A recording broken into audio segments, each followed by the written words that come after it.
You may not recognize his face, but if you've ever watched the Tour de France, you know his distinctive and famous voice. Yeah, British journalist Phil Liggett is the voice of competitive cycling. He's covered the Tour de France for over 40 years. And Phil is in Madison tonight for the 10th annual Saris Cycling Gala, presented by the Saris Cycling Group. It is the state's largest bicycle fundraiser. And Phil joins us from downtown tonight. Phil, nice to see you. It's like meeting an old friend.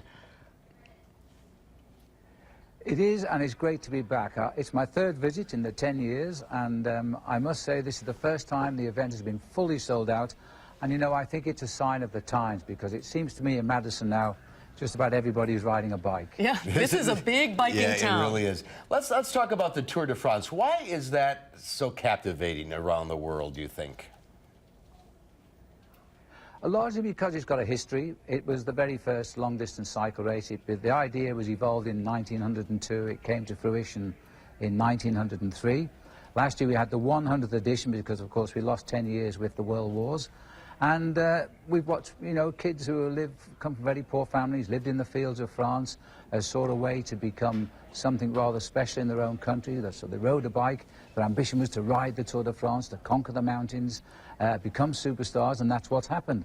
But it's become a worldwide disease. We say that once you've been to the Tour de France, you catch Tour fever, and it's incurable, I'm afraid. So everybody just goes now, and the crowds continue to increase, even and in spite of the situation concerning the Armstrong years as well. Well, let's talk about that a little bit, because I understand you know Lance Armstrong very well. So what is your take on the whole controversy and his doping confession? Well, like everybody else at the time, of course, I didn't want to believe it was true. I do know Lance very well. I don't know him as a close friend, but I've done gigs with him when he's raised a lot of money for cancer. We very often on one evening raised over $2 million, and this was the side of Lance which I think we all wanted to recognize.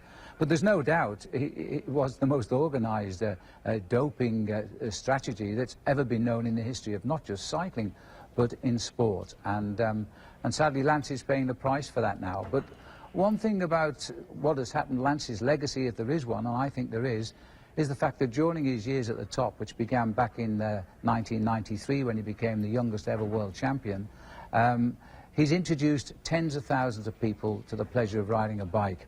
And they're not going to go away, because they found that pleasure. They're going to stay with it, and they're going to continue to enjoy riding a bike for the freedom of the roads and for going to work. And so I think that's now his legacy, rather than being a top sportsman. And that's not a bad legacy to have at the end of the day. Phil, thanks for being with us today. Welcome back to Madison. Enjoy your stay. And thank you for taking the time to talk with us. Thank you very much.